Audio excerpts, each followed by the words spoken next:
তো যারা এইসব হোর্ডিং, ব্যানার, পোস্টার ছিঁড়ছে, এটা তাদের হতাশার বহিঃপ্রকাশ।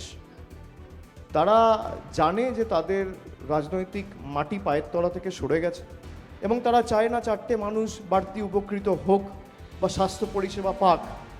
আমার লোকসভা কেন্দ্রে যদি কোনো বিরোধী দলের প্রতিনিধি কোনো ক্যাম্প করে বা কেন্দ্র সরকারের তরফ থেকে যদি একটা উন্নয়নমূলক প্রকল্প বা প্রজেক্ট আসে, আমি রেড কার্পেট পেতে নিয়ে আসবো।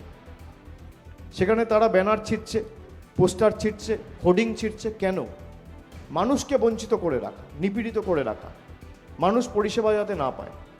সেবাশ্রয় দেখে যারা বিচলিত, যারা ভীত, যারা সন্ত্রস্ত, যাদের মনে কাঁপুনি শুরু হয়ে গেছে, সেবাশ্রয় চলবে। এবং আগামী দিন মানুষ যদি চায়, মানুষ যদি সুযোগ দেয় তৃণমূল কংগ্রেসকে কাজ করার, সেবাশ্রয় প্রতি বছর নন্দীগ্রামে হবে। কারোর বুকের পাঁটা থাকলে আটকে দেখাবে।